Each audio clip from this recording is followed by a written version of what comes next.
He slammed the man against the glass wall, and in the middle of the most glamorous casino floor in Atlantic City, 100 people went dead silent as 6 words came out in a voice cold as steel. Nobody touches what is mine, ever. But here was the problem: Tessa Monroe didn't belong to anyone. She was just a night shift waitress, an orphan carrying her dead father's debt on her shoulders, and a younger sister still in school. And Ronan Gallagher, the most powerful and feared man in this city, a man who for 12 years had let nothing and no one touch him, found himself drawn into the darkness late at night by a drink she mixed with her own hands. A drink better than any $1,000 bottle in his cellar. One that kept pulling him back to that small bar night after night. But what he couldn't understand was another drink, the one she mixed every single night and then quietly poured down the drain, without a word of explanation, for 2 whole years. Nobody could have guessed that those 2 drinks would pull 2 people from opposite ends of the world into a story that would make the entire underworld hold its breath. This is where everything changed for both of them. If this story already has your attention, hit subscribe so you don't miss what happens next. Drop a like and share it with someone who loves stories that touch the heart. Now, let's go back to where it all began. Ronan Gallagher didn't work according to anyone else's schedule. For the past 12 years, all of Atlantic City had learned that lesson in the hardest way possible. He didn't make appointments, didn't give notice, and didn't need anyone to prepare a thing for him, because what he wanted to see was precisely what people hadn't yet had time to hide. So when the black car stopped outside the rear entrance of the Meridian at 2 o'clock in the morning on a bitterly cold Tuesday near the end of November, not a single person inside that building, rising 18 stories above the street, knew their owner was about to walk in. Boyd opened the car door. Ronan stepped out, straightened the front of his coat, looked up at the towering mass of glass and light spilling across the wet sidewalk, and said exactly 4 words. "Take me through the place." Boyd didn't ask what he wanted to see. 20 years at this man's side had taught him that the question was unnecessary.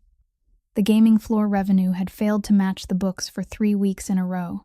The discrepancies were small, carefully concealed and scattered thinly across hundreds of transactions, so no one would bother looking closely. But Ronan Gallagher had built his entire empire by paying attention to the things no one else thought worth noticing. They entered through the employee door, moved through the service corridor, and stepped out onto the main casino floor. At 2 o'clock in the morning, the casino was still as bright as day. Slot machines rang out in bursts. Chips clicked against one another across green felt tables. Someone laughed after winning, and the heavier silence of many others followed after they had lost.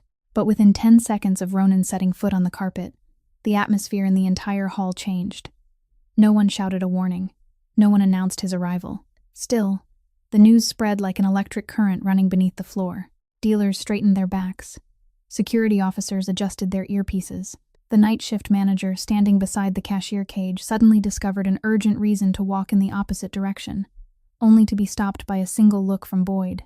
Ronan moved slowly, both hands inside the pockets of his coat, his gaze traveling across each row of tables, like a blade passing over a whetstone. He wasn't watching the gamblers.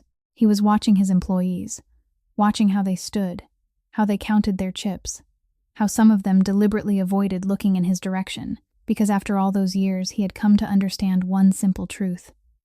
Innocent people were curious. Guilty people kept themselves busy. At the end of the row of blackjack tables, he stopped. "The books don't balance," Ronan said, no louder than a breath. Boyd nodded. "Accounting says it could be a system error, sir." Ronan turned his head slowly and looked at Boyd with gray eyes that carried no emotion at all. "I didn't ask what accounting said.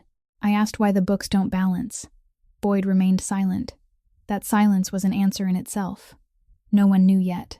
Someone inside this very building was clever enough to conceal what they were doing, and reckless enough to steal from Ronan Gallagher beneath Ronan Gallagher's own roof. 3 weeks, Ronan continued, his voice still as even as if he were reading a weather report. "The amount doesn't matter. What matters is the person who thinks I don't count." He drew one hand from his coat pocket and tapped 2 fingers lightly against the edge of the felt table, a gesture so small it was almost invisible. Yet the dealer standing 3 steps away suddenly felt sweat soaking his palms. "Narrow it down to floor management," Ronan said. "Match every shift against every discrepancy. Find them." "Today?" "Yes, sir," Boyd replied. Ronan remained there for another moment, taking in the whole magnificent hall as it pretended to continue operating as usual. Crystal chandeliers, gold-plated mirrors, Small human beings wagering their hopes on playing cards. All of it belonged to him. Every carpet, every chip, every contract, locked inside the safe on the highest floor. And yet, in all 12 years, nothing here had ever made him want to linger longer than necessary. He turned away, leaving the entire gaming floor behind him as it released a breath no one dared let him hear, and instead of heading toward the main exit, he turned into the eastern corridor, the shortcut through the Empire Room wing that led directly to his private elevator. Boyd started to follow, but Ronan gave the slightest shake of his head, and the man stopped exactly where the light ended and the darkness began. The Empire Room wing had been closed for 12 years. The stage was covered in canvas. Most of the rows of velvet seats had been removed, and an entire golden age of music and clinking glasses had become nothing more than a silent emptiness. People hurried through at night, so they wouldn't have to look at it. Ronan didn't hurry. He never hurried. His leather shoes struck the stone floor in a steady rhythm, one measured step after another, as though even the darkness had to stand in line and wait for him to pass. Then, in the exact center of that dark corridor, the feet of the most feared man in Atlantic City suddenly came to a stop. Not because of a sound, not because of a figure in the shadows, because of a scent. Orange peel scorched over flame, sweet and darkened at the edges, mingled with smoked honey and the warmth of whiskey. It was a real scent, made by the hands of a real person, drifting quietly through a place that should have smelled only of dust and things long forgotten. Ronan Gallagher stood motionless in the darkness, and for the first time in many years, he turned toward something that hadn't been part of his plan. He followed that scent the way a man follows a question. The wooden door leading into the Empire Room stood slightly open, and Ronan pushed it wider without making a sound. Inside, the vast room lay submerged in darkness, the stage covered in white canvas like a grave hastily filled, while the rear service area and the rows of employee lockers, sealed off 12 years earlier, remained silent behind locked doors. Only the bar at the front was still lit, the long wooden counter having been repurposed to serve the adjoining private lounge and employees finishing late shifts. And behind that bar stood a woman. She was turned partly away from him, her brown hair tied low at the nape of her neck, her sleeves rolled to the elbows, and she was making a single drink with the measured care of someone performing a ritual rather than preparing a cocktail. Ronan stood in the darkness and watched. She held a strip of orange peel over a small flame until the oils hissed and released a halo of sweet, scorched fragrance, dropped it into the glass, added a spoonful of thick, dark amber honey scented with smoke, then poured the whiskey in a thin, steady stream as though her hand had been fitted with a measuring rule. She stirred exactly 3 times, no more. Then she stopped. Her hand hovered above the rim of the glass, as though there were still something else she needed to do, some final step left unfinished, but she didn't do it. She only stood there looking at the drink for several seconds, with the gaze of someone waiting for something that would never arrive. And then, with a movement so decisive it was almost cruel, she tipped the glass and poured every drop into the sink. Ronan Gallagher had watched people burn money, destroy contracts, and throw away things worth fortunes in front of him, and not once had he felt any need to speak. But tonight, inside this abandoned room, he heard his own voice before he had even decided to use it. "You just poured away the best thing I've smelled anywhere in this building." The woman didn't startle. She didn't spin around, didn't drop the glass, didn't even tense her shoulders. She merely turned her head and looked at him over one shoulder, her brown eyes direct and clear, assessing him for exactly 1 second in the way someone might study a stranger standing on the porch of her home, without fear, only consideration. "The bar's closed," she said. Then she looked at him a little longer, from his face down to his coat, and whatever she saw didn't seem to be power or money, but something else, something far more tired. "But you look like a man who needs a drink. Sit down." No one spoke to Ronan Gallagher that way. No one told him to sit. People invited him to sit, asked permission to sit in his presence, waited until he had taken his seat before daring to lower themselves into a chair. Yet his legs moved before his pride could object, and he found himself sitting on the last stool at the end of the bar, where the yellow light barely reached him. "The drink you just made?" he said. "I want that one." She shook her head, a small final movement like closing a door. "That one isn't for sale." He looked at her. "Why?" "Because it isn't finished," she replied, "and it may never be." She said it evenly, without sadness and without inviting him to ask anything more, in the voice of someone who had placed her pain inside a drawer and locked it away a long time ago. Then she reached for a clean glass. "But if you want to know what it almost tastes like," she continued, "there's a draft." He frowned. "A draft. The original recipe isn't mine," she said, already holding a fresh strip of orange peel over the flame. "The draft is. It's close, but it goes somewhere different at the end. Are you drinking or not?" Ronan Gallagher, the man before whom the entire underworld of the city weighed every word with care, sat motionless on the last stool at the bar and said, "I'm drinking." She worked faster than before, though with no less precision. Burned orange peel, smoked honey, Irish whiskey, and then, at the final step, instead of stopping, her hand took a path of its own. A thin slice of crushed ginger, 2 drops of bitters, 1 slow stir. She placed the drink in front of him without offering a name.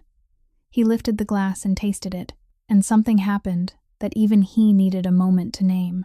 Beneath his house by the ocean, he had a private wine cellar filled with bottles of whiskey older than he was, labels men bid on by telephone from 3 continents. He had drunk all of them in the same way, quickly, neatly, without emotion, as though signing his name. But this drink was different. It wasn't expensive. It was real.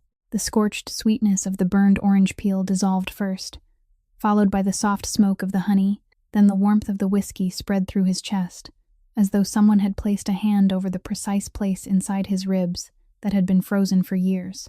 At the very end came the gentle heat of the ginger, lingering like a reminder that this had been made by a human being, with a story of her own, for a reason of her own. Ronan drank slowly. He couldn't remember the last time he had drunk anything slowly. She returned to wiping the bar, not looking at him, not waiting for praise, as though his sitting there and taking his time with what she had created was his private concern and had nothing to do with her. It was that indifference, completely unintentional and without calculation, that made him set the glass down and ask a question he hadn't asked a single employee in all 12 years he had owned this place. "What's your name?" She glanced at him over her shoulder, and there was something at the corner of her mouth as dry and direct as the rest of her. "Tessa," she said, "and you drank without paying." He took out his wallet and placed a bill on the counter worth 10 times the price of a cocktail at any bar in the building. She picked it up, looked at it, then opened the register, counted out the change, and placed the exact amount in front of him, precise down to the last cent, no more and no less. "This bar doesn't take tips for 1 drink," she said, then turned away to put the whiskey bottle back on the shelf, leaving the most powerful man in Atlantic City sitting alone on the last stool at the bar, before an empty glass and a small stack of change that, for the first time in his life, he didn't know what to do with. The following night, Ronan came back. He told himself it was because of the audit, that a careful owner needed to be present while his books were being dissected, that 3 o'clock in the morning was a reasonable time to see how a casino operated when no one believed they were being watched. He told himself many things during the drive along the oceanfront boulevard, and not one of them explained why his feet carried him through the eastern corridor, past the wooden door of the Empire Room, and straight to the last stool at the bar. Boyd didn't ask. He merely entered the words audit supervision, night shift into the schedule, and kept the expression of a man so professional that he wouldn't permit himself to be surprised aloud.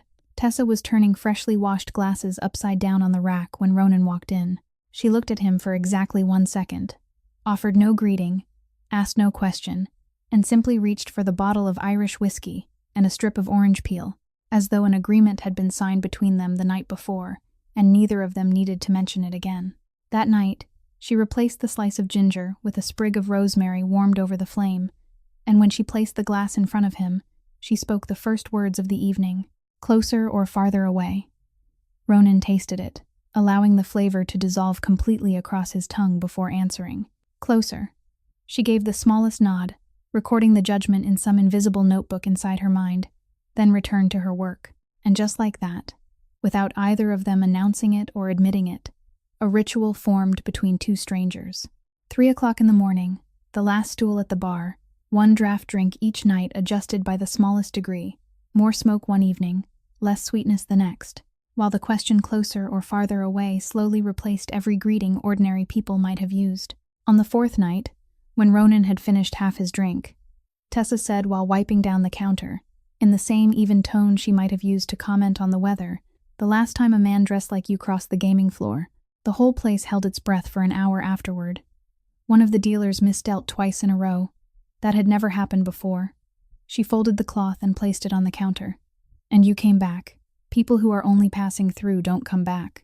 She didn't ask whether he owned the place, because it wasn't a question.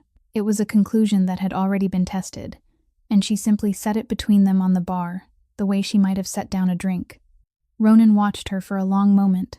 In his world, people either trembled at the knowledge of who he was, fawned over him because of it, or calculated what they might extract from it. This woman knew, and the only thing that changed in her manner was that nothing changed at all. She still charged him for every drink, still returned every cent of his change, still told him to move his elbow when she needed to wipe the part of the counter where he was leaning. That calmness in the presence of full knowledge was something he had no category for. In the nights that followed, he began noticing other things, details that eyes trained to miss nothing, gathered automatically even when he gave no command. He saw the faint, old burns layered across her hands, traces left by thousands of orange peels held over flame, thousands of reaches across boiling steam, the kind of map this profession carved into the flesh of anyone who practiced it long enough and honestly enough. He saw that she always arrived before her shift and left after everyone else. He saw the cheap digital watch on her wrist was set to sound an alarm at 2 o'clock in the afternoon. And when he asked about it, one of the rare, idle questions he ever allowed himself, she answered simply, "Day shift at the hotel across the boulevard. Housekeeping." Then she added, as though it were the most obvious fact in the world, "No one can live on one shift." She said it without a trace of complaint, without a drop of self-pity, the way someone might explain the law of gravity. And for that very reason, it remained in Ronan's mind longer than any story of hardship he had ever heard. 2 shifts, 16 hours a day, and every night she still had enough strength to stand straight behind this bar, carefully prepare one drink as though performing a ritual, and then pour it away. He didn't ask about that drink again. He had asked once and received the answer that it wasn't for sale, and the predator's instinct inside him understood that some doors only locked more tightly when someone tried to force them open. He could wait. Waiting was something he did well. Then, one afternoon in the middle of the week, inside the conference room on the highest floor, while 2 attorneys presented a waterfront property deal worth as much as an entire city block, Ronan Gallagher suddenly realized that he hadn't heard a word for nearly a full minute. His mind wasn't in that room. It was at an old bar on the ground floor of an abandoned wing, wondering how she would alter the recipe that night, ginger or rosemary, and trying to imagine what expression might cross her face, depending on whether he answered closer or farther away. He recognized what had happened, and he didn't like it. For 12 years, Ronan Gallagher's mind had never wandered, because he had trained it the way a working dog was trained. Wandering meant vulnerability, and vulnerability was paid for with things far more expensive than money. He tapped 2 fingers against the table, and the attorney speaking fell silent at once. "Repeat that last part," Ronan said. The man repeated it. Ronan dealt with the matter in seconds, issued 3 instructions, ended the meeting 20 minutes early, and remained alone in the empty conference room, looking down at the gray city beneath the rain, and asking himself a question he hadn't needed to ask in 12 years. What was happening to him? On the 11th night, Ronan arrived later than usual. The audit had moved into the stage of matching every discrepancy against every individual shift, and he had just spent 2 hours listening to reports about numbers that knew how to hide. So by the time the car stopped at the rear entrance of the Meridian, it was nearly 3:30 in the morning. He took the familiar route through the eastern corridor, pushed open the wooden door of the Empire Room, and found the bar lit but no one standing behind it. The bottle of Irish whiskey had already been set on the counter, and a strip of orange peel had been cut and left waiting, like a sentence abandoned halfway through. Then he remembered something Tessa had once mentioned, that this bar had one other purpose besides serving employees at the end of their shifts, that guests in the private lounge next door sometimes ordered late drinks, and she had to carry them over herself because no servers remained on duty at that hour. He continued toward the light, where the corridor opened onto the edge of the main lounge, and he saw her at the exact moment glass shattered across the floor. Tessa stood at the boundary where the crystal light of the grand hall spilled down around her, the tray tilted sharply to one side, 3 glasses broken beneath her feet into glittering fragments, while her left wrist was trapped inside the hand of a broad, heavy man whose face was flushed dark with alcohol. his expensive shirt hanging crooked and open at 2 buttons. He was the kind of guest every casino recognized. A man who had lost enough money to believe it gave him rights, and drunk enough liquor to believe that everything capable of walking inside the building had been included on his bill. Around them, the late-night crowd slowed and gathered into a silent circle. The curious, cowardly silence of people who had already decided this wasn't their concern. "You spilled my drink," the man said, his voice softened by alcohol but loud enough for the entire corner of the lounge to hear. "Do you know how much the watch on my wrist costs? 10 years of carrying trays for someone like you wouldn't pay for it." He jerked her wrist again, hard enough to send the tray crashing completely to the floor. "I'm calling your manager down here," he continued. "I'll have you fired before this night is over, and then you'll learn how to smile properly at a customer." Tessa didn't pull her hand away. She stood straight, so straight she was almost motionless, her chin slightly raised, her eyes fixed on the man without blinking, and anyone looking only briefly would have said she wasn't afraid. But Ronan never looked briefly. His eyes, trained over 12 years to read people, saw through the surface of that fearlessness and recognized what lay beneath it: a callous. The hardened endurance of someone who had been grabbed that way too many times, had heard words like those too many times, and had learned that resisting would only cost her another job, so all the anger and humiliation had been pressed down behind a still face and a straight spine. People only stood that straight when something inside them had already been forced to bow too many times. Something moved inside Ronan's chest, slow and heavy, like a vast machine beginning to turn after years without power. He crossed the lounge. He didn't hurry and didn't raise his voice, but the crowd parted before him like water before the bow of a ship. And those who recognized his face immediately stepped back even farther. The drunken man didn't recognize him. He was too occupied with enjoying the power he held over the wrist of a woman carrying a tray, so all he saw was the shadow of a dark coat blocking the light. Then the hand gripping Tessa's wrist was removed with a force that couldn't be resisted, and before he could spit out a curse, his whole body was pinned against the glass wall behind him, not painfully, but with the certainty of a sentence already passed, held so firmly that the wall and the hand might have been the 2 jaws of the same vice. The most magnificent casino lounge in Atlantic City fell silent. Slot machines continued to ring in the distance, but in that corner of the room, 100 people stood motionless as figures in a photograph, cards suspended in midair, glasses halted halfway to waiting lips. And in that absolute silence, Ronan Gallagher leaned close to the man's slowly paling face and spoke 6 words in a voice as cold as steel. Not loudly, but each one fell into the frozen room like a stone striking a sheet of ice. "Nobody touches what is mine. Ever." Then he let go. That was all. No punch, no further threat, not even a second glance. The man slid down the glass wall, his legs suddenly remembering what they were made of, and the drunkenness of 10 drinks evaporated from his body in exactly 3 seconds, replaced by the freezing clarity of someone who had just looked into the bottom of an abyss. 2 security officers appeared from opposite sides, as though they had been standing there all along, escorted him toward the exit, and he went with them obediently without looking back once. The crowd broke apart, murmurs returned, and the casino resumed its motion like a river closing over the place where it had swallowed a stone. Tessa bent down to retrieve the tray. Ronan stood there and watched as she gathered every shard of broken glass onto it with neat, composed movements. Then she rose, looked directly at him, and said, "You didn't have to do that." "I know," he replied. Nothing more. No explanation. No claim to gratitude. And for one brief moment, something passed between their eyes. Something without a name. Something that wasn't yet allowed to have one. She turned and walked ahead of him, and he followed her back to the bar inside the Empire Room, where the yellow light was still waiting. She emptied the broken glass into the trash, washed her hands, and said nothing more about what had happened, as though it belonged to another world that had been left behind the wooden door. She took out a glass, warmed the orange peel over the flame, and prepared that night's draft with a touch of vanilla in place of rosemary, then pushed the drink across the counter toward the last stool. "This one's free," she said, and the corner of her mouth lifted in that dry, unmistakably private way of hers. "Don't get used to it." Ronan lifted the glass. Beneath it was a paper coaster, and on the coaster she had quickly written that night's draft recipe in her neat, slanting hand so she wouldn't forget it after he gave his answer, closer or farther away. When he finished drinking, he didn't leave the coaster on the counter. He folded it in half, carefully, as though folding an important document, and slipped it into the inside pocket of his coat on the left, the place closest to his chest.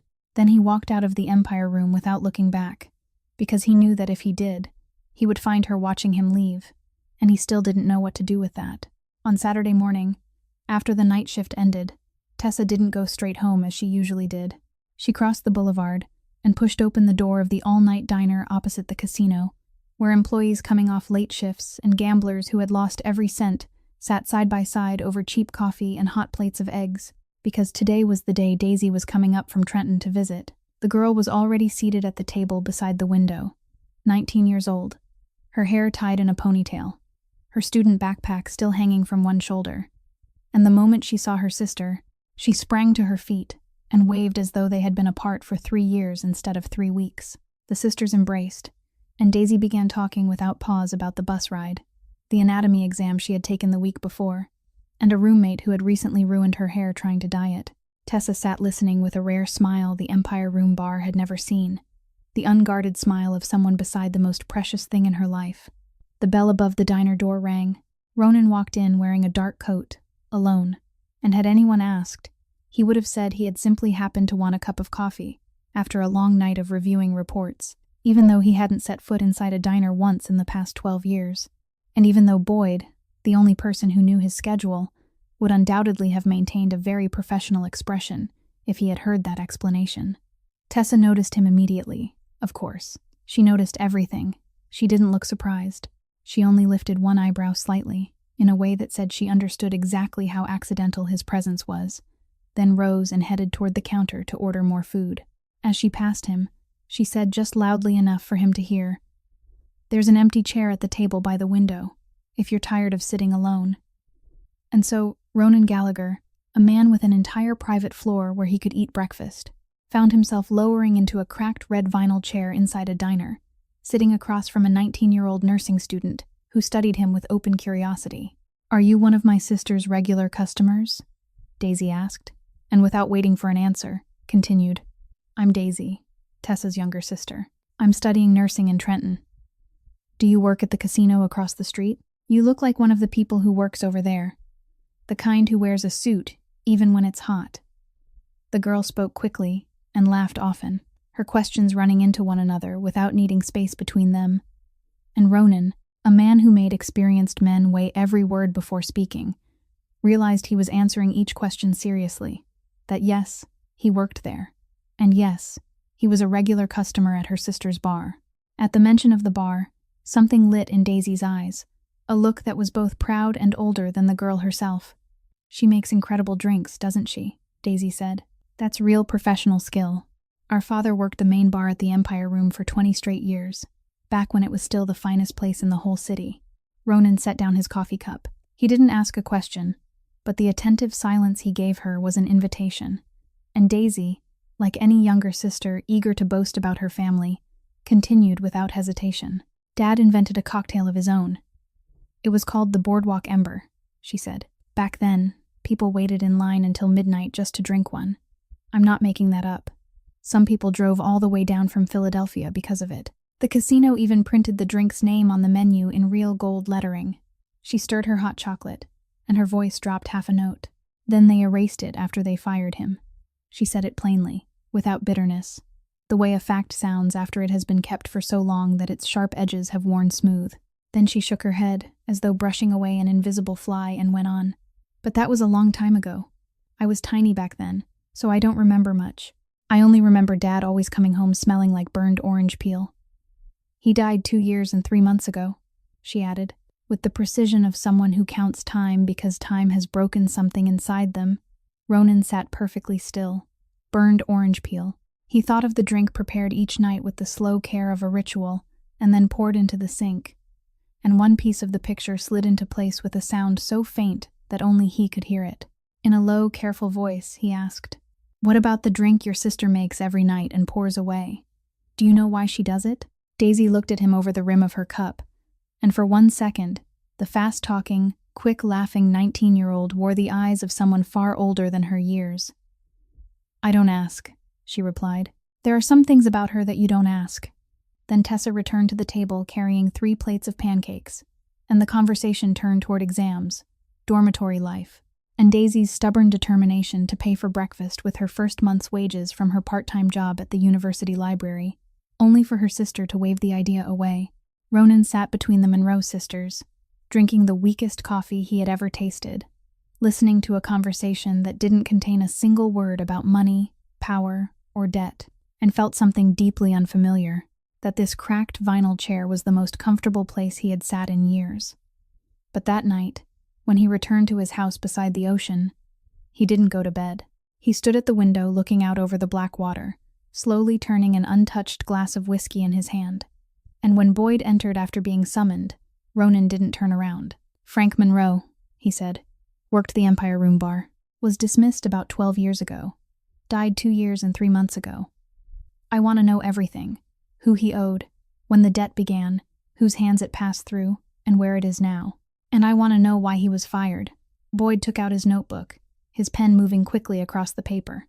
Ronan turned toward him, and something in his gaze made Boyd stop writing halfway through a line. "And Boyd," he said, his voice no louder than a whisper, but heavy as words carved into stone.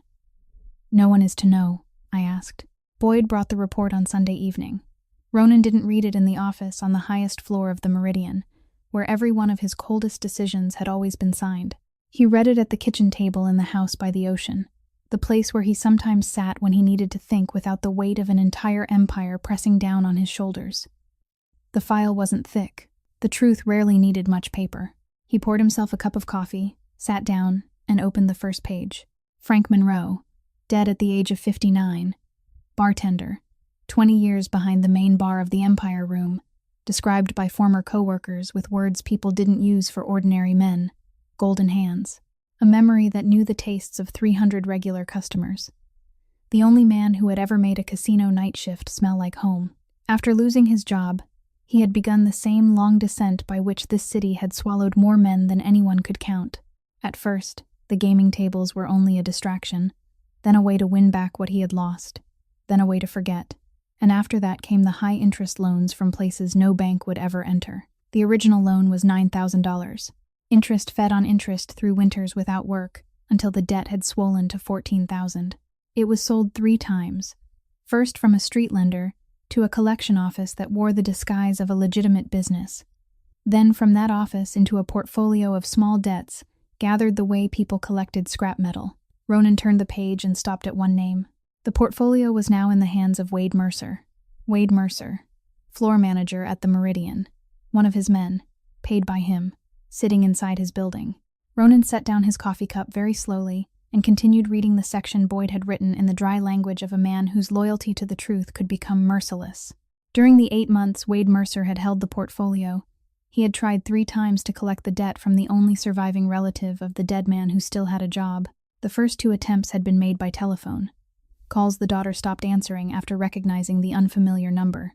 The third had happened 11 weeks earlier, when Mercer had gone personally to the Empire Room bar at the end of the night shift, stood in front of Tessa Monroe, and spoken a sentence later repeated word for word by a cleaning employee who had happened to overhear it.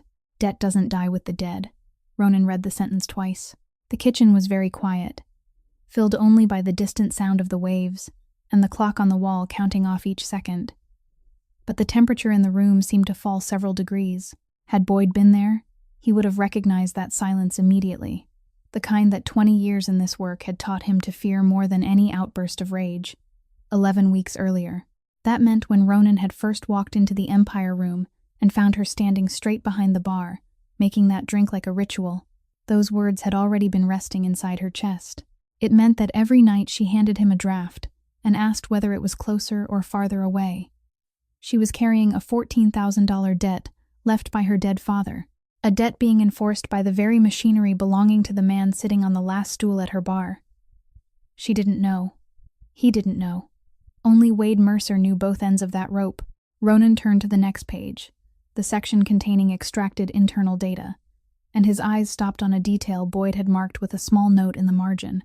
Tessa Monroe's payroll record showed a recurring voluntary deduction, once every night, for the cost of 1 cocktail, declared by her and taken directly from her wages for nearly 700 consecutive nights. Beside it was a note from accounting. Attention recommended. uncontested nightly cocktail charges, possible unauthorized drinking during shift. Ronan stared at those words for a long time. His accounting department saw an alcoholic. He saw a woman working 2 shifts and 16 hours every day, paying out of her own pocket each night to buy herself a few minutes in front of a drink she never consumed. Nearly 700 nights without missing one. He understood, without needing anyone to explain it, that this wasn't the cost of an addiction. It was the cost of a ritual. He didn't allow himself to think any further about what that ritual meant. That was her door, and she would be the one to open it, or it would remain closed forever. He took a drink of coffee that had already gone cold and turned to the final page of the file, the section he had requested separately. The reason Frank Monroe's employment had been terminated 12 years earlier. The page was a copy of an old internal document, the faded archive stamp still visible in the upper left corner, and Ronan began reading with the concentration of a man determined to know who had started the chain of collapse that had destroyed an entire family. He read the first line. He read the second. At the third, the hand holding the page stopped in midair, and for nearly 5 seconds, the man Atlantic City called untouchable didn't move, didn't blink, and didn't breathe out. Then he turned the page face down on the table with a movement so slow and strangely careful that it was as though he were covering something that could break or something that could bite. He sat there without moving for a very long time. The coffee went completely cold. The hand of the clock traveled once around its face. Beyond the window, the night sea continued breathing steadily against the sand, unaware of the things changing inside that silent kitchen. At last, Ronan rose, took the page with him still face down, opened the safe in his study, placed it inside the deepest compartment, locked it, and stood looking at the steel door for a moment, as though he needed to be certain that whatever was inside couldn't crawl back out on its own. Then, he picked up the telephone. Boyd answered after the first ring, because Boyd always answered after the first ring. "Boyd," Ronan said, and his voice was so flat that even he could hear the stillness in it, like a thin sheet of ice covering water too deep to measure. "Arrange a meeting with Wade Mercer. Thursday. Tell him it's about restructuring the portfolio."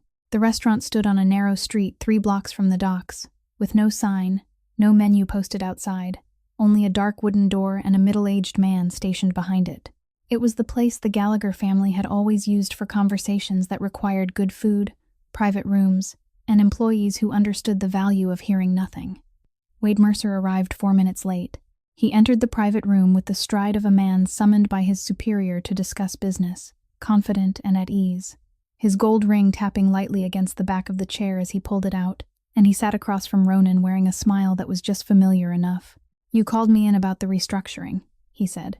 "I brought the figures for this quarter's portfolio, if you'd like to review them." Ronan didn't answer immediately.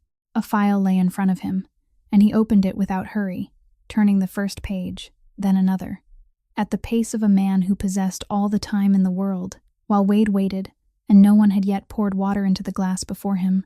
"The portfolio of small individual debts you acquired 8 months ago," Ronan said, his eyes still on the page. "I'm reviewing one account in it, the Monroe account." Wade's smile faltered for half a beat, no longer than that, but inside this room, half a beat was a very long time. "Ah," he said, "the old bartender's account. The original debt was $9,000. With interest, it's 14 now. The debtor is dead, but his family can still work, so I'm handling it according to procedure." Ronan turned another page. "Procedure," he repeated, as though testing the weight of the word. "Tell me about the 3rd collection attempt." The room grew quieter. Wade shifted in his chair. "Which 3rd attempt, sir?"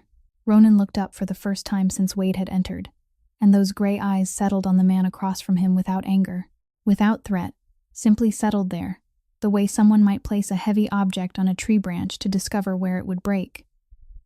11 weeks ago, Ronan said, "you entered my casino, crossed my gaming floor, stood in front of my employee, an orphaned young woman working 2 shifts a day, and told her that debt doesn't die with the dead."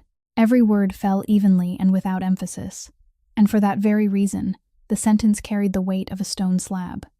Sweat began to gather at Wade's temples. He opened his mouth. "Sir, I was only collecting a legitimate debt. The amount is in the books. I have the right." "You have the right to collect debts," Ronan interrupted, his voice no louder than before. "Out there. According to the rules of out there. You don't have the right to bring that business inside my building, stand on my floor, and speak those words to one of my people." He closed the file and placed both hands over it. "Now listen carefully, because I'm only going to say this once. The Monroe account is closed. All $14,000, principal and the interest you people fattened over the years, will be paid in full into the portfolio from my private funds. No invoice, no receipt, no written record of any kind. As of today, it never existed." Wade blinked. "Sir, that's $14,000 belonging to the portfolio. I can't, simply." "You don't have to do anything," Ronan said. "The money will be in the portfolio account before noon tomorrow. The only thing you have to do is forget. Forget the Monroe name, forget the address, forget the telephone number, forget the way to the Empire Room. No one in your network, not one collector, not one messenger, not one shadow connected to you in any way, is to go near Tessa Monroe, call her, look at her, or know that she exists." Wade swallowed, and for 1 second, greed or pride rose above his fear. "Sir, with all due respect, in 15 years you've never interfered with a minor account. If the other portfolio holders hear about this, people will ask why. People will think." Wade. Just one word, his own name, spoken so softly it was almost gentle, and it cut through his sentence like a blade through thread.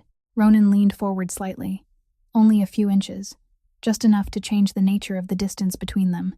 "You're sitting in my restaurant, spending the salary I pay you, and the next thing you intend to say concerns what other people will think of me." He paused. "Are you certain you want to finish that sentence?" The room was so quiet they could hear the ice melting in the pitcher. Wade Mercer looked into the gray eyes across the table, and whatever he had intended to say died before reaching his mouth. "No, sir," he said. "Good," Ronan replied, rising and fastening the button of his coat. "Eat. The food here is excellent." He placed a large bill on the table for a check no one had yet brought, and left the room without looking back. Wade Mercer remained alone inside the private room, sitting before a table where no food had been served. He stayed there for a very long time, and the strange thing was that he wasn't thinking about the $14,000 that had just vanished from his control. 14,000 was money, and money could be earned again. He was thinking about the audit that had been moving through the floors of the Meridian for the past 2 weeks, about the shift comparisons tightening one circle after another around the numbers he had scattered thinly and hidden with care, and about how sooner or later those circles would close around his name. And he was thinking about something else, something that had just happened inside that room. In 15 years working beneath the Gallagher family, he had watched Ronan sever million-dollar business ties with a single nod. He had watched him sit as still as stone through negotiations that left sweat running down other men's backs. And not once, not a single time, had he seen that man personally interfere with a minor debt.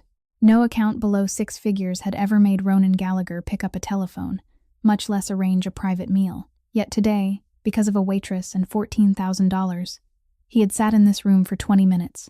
A weakness. For the first time in 15 years, Wade Mercer had just seen a weakness in the untouchable man, and the instinct of someone who survived by collecting leverage immediately caught the scent of the most valuable commodity in the world. He took out his telephone, dialed a number that wasn't saved under any name, and when the person on the other end answered, his voice had regained the calm of a gambler who had just glimpsed the wager of his life. "Pull every old personnel file from the Empire Room," he said. "The older the better, from the years when it was still open. And everything on a woman named Tessa Monroe, quietly, leave no trace." The money was transferred into the portfolio before noon the following day, as quietly as rain passing through the night, and Tessa Monroe had no idea that the $14,000 stone pressing against her chest every time she woke at 3 o'clock in the afternoon had vanished during the span of a meal.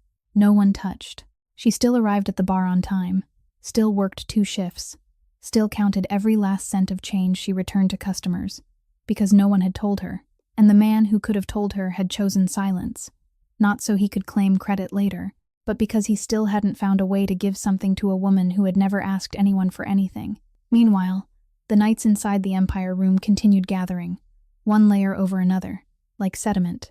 Ronan began arriving earlier, first at 2:45, then at 2:30, and staying longer, until the last employees finishing their shifts had gone home, and the entire wing held only the 2 of them beneath a pool of yellow light.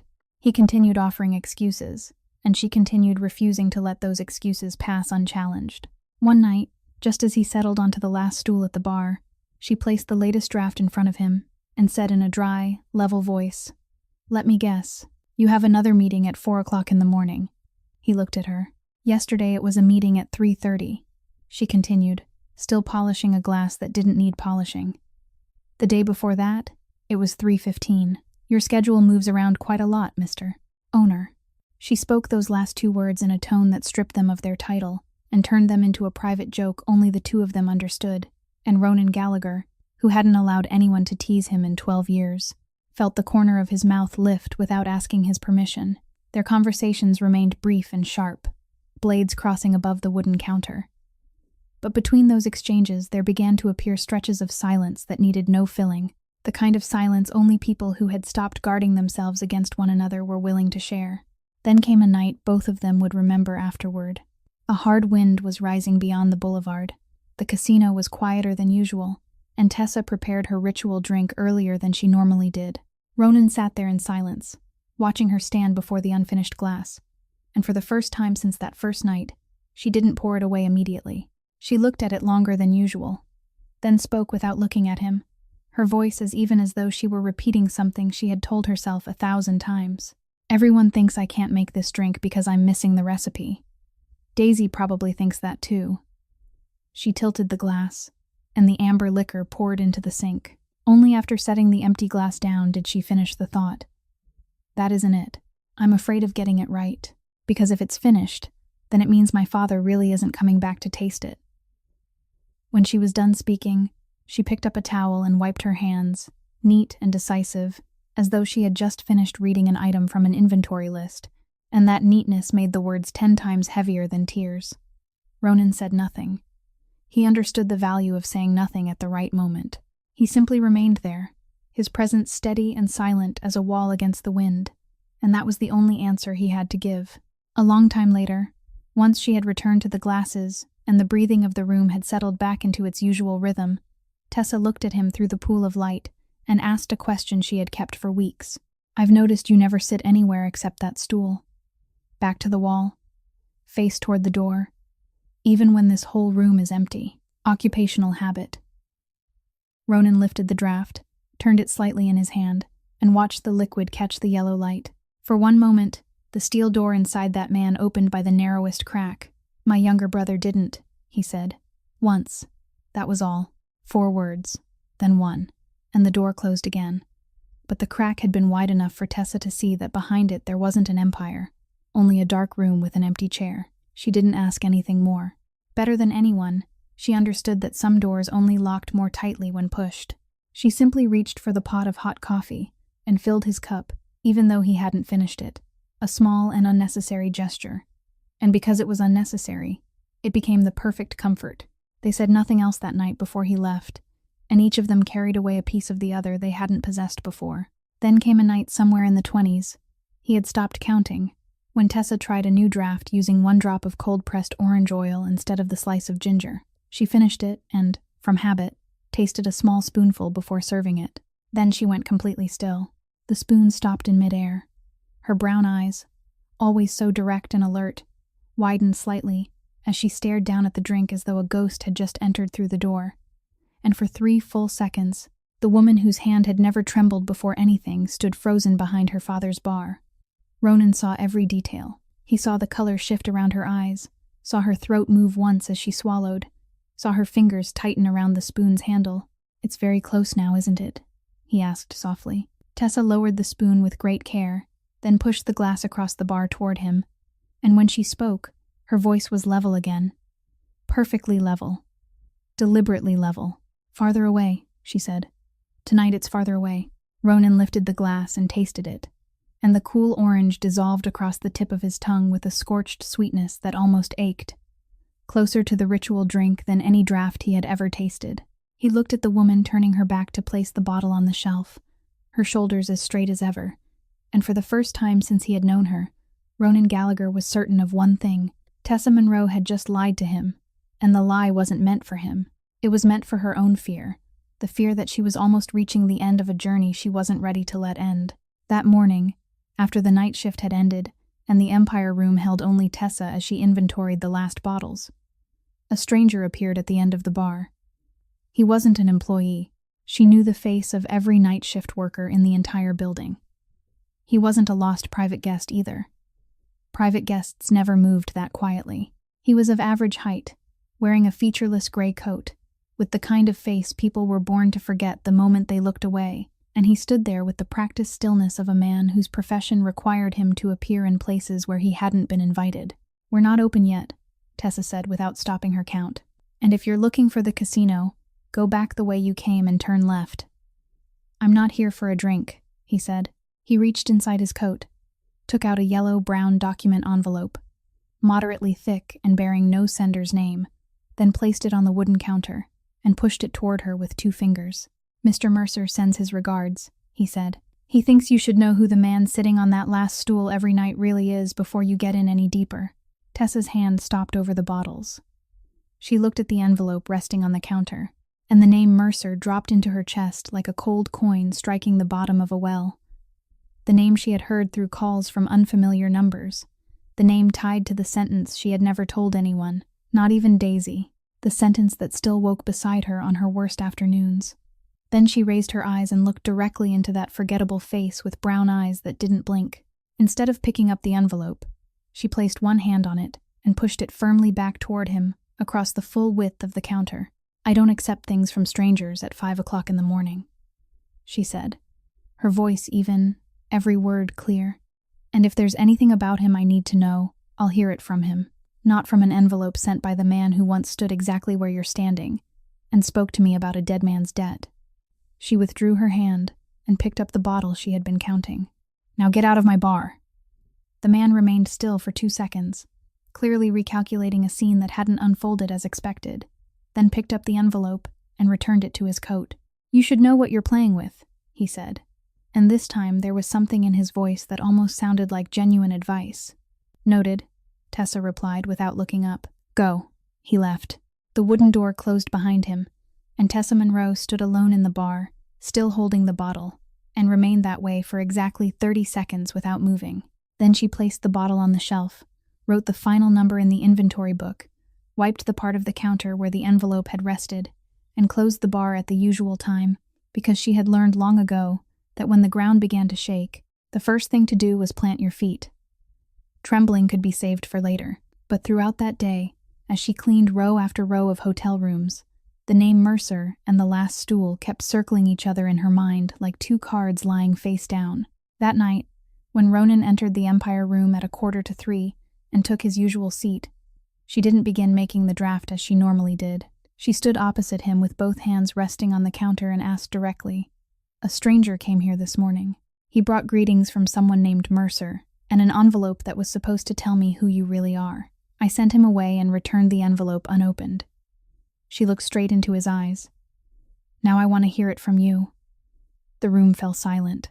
Ronan looked at the woman standing before him, and he understood that this was one of those moments from which every road afterward would divide, that a lie now might purchase a few weeks of peace and cost him everything of value later. "You've already guessed some of it," he said. "Since the 2nd week," she replied. "An entire gaming floor doesn't hold its breath for a regular customer." "Then you know who I am," he said. "My name stands behind this building, and behind many other things in this city. Some of them are clean. Some are things no one would ever call clean.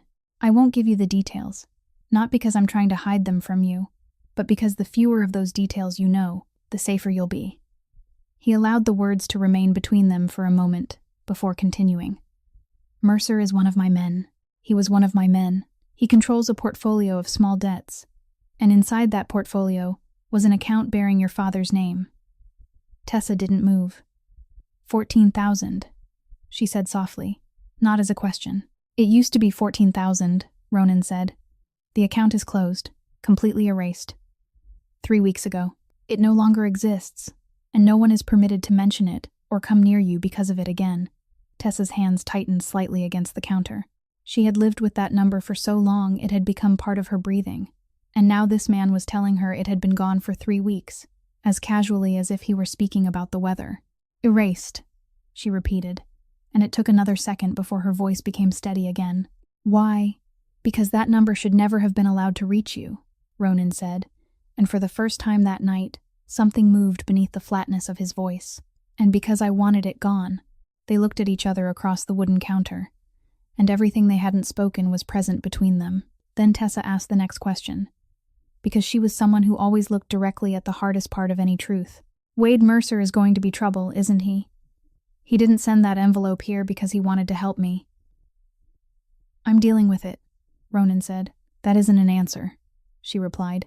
It's the only answer I have right now, he said, and there was something rare in his voice, something almost like an apology from a man unfamiliar with the shape of one. I didn't think he would dare touch you.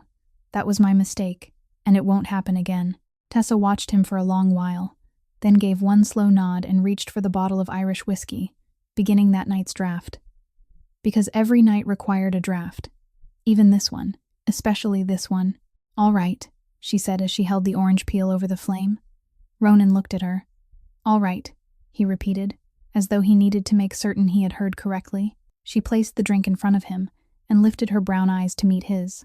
I didn't say I'm not afraid, she said. I said all right. Those are two different things. They didn't speak of Mercer again that night, and when Ronan finished his drink, paid, accepted the exact change, and walked out of the pool of yellow light as he did every night, Tessa remained behind the bar watching the dark shape of his coat for longer than usual. Much longer, because she hadn't only heard what he had said. She had also heard everything he hadn't said, and somewhere beneath all the rare honesty of that night, she sensed, with the instinct that had kept her alive through so many years, that the man was still withholding something heavier than everything he had just admitted, and it stood between them like a shadow without a name. 3 nights later, inside an apartment overlooking the marina, Wade Mercer sat before a stack of yellowed documents that his forgettable messenger had spent 4 days dragging out of the old personnel archives. He turned through the pages with the patience of a gambler counting cards, employment records, payroll sheets, leave requests belonging to people who had left the Empire Room more than a decade earlier, names that meant nothing, until he reached a thin file clipped separately from the rest, a surviving record of the personnel purge conducted when that wing had been closed 12 years before. A list of employees whose contracts had been terminated, among them the name Frank Monroe, and at the bottom of the dismissal order, in the space reserved for the approval signature of the highest authority, Wade's hand stopped in the middle of turning the page. He leaned closer, read the signature once, then read it again beneath the desk lamp, and over the course of several seconds, the calculating face of a man who had survived 15 years by finding leverage on others shifted from disbelief into something almost resembling religious joy. He leaned back in his chair and stared at the page beneath the pool of light as though it were a winning lottery ticket, then smiled, the small, private, dangerous smile of someone who had just discovered a weapon even its owner didn't know existed. The meeting was arranged for the following afternoon at a restaurant on the northern edge of the city, territory where Gallagher men rarely ventured, and the man sitting across from Wade at a corner table was in his 40s, broad-shouldered, with closely cut salt and pepper hair, and a heavy watch on his wrist. Farrell Doyle, a distant nephew of the aging northern boss, chief of collections for the entire family, a man everyone in the city's underworld knew was growing tired of waiting for a seat higher than the one he had been permitted to occupy. I hear you have something to sell, Farrell said, wasting no time on greetings. Wade placed a thick, familiar yellow-brown envelope on the table. 3 things in one, he said. First, a name.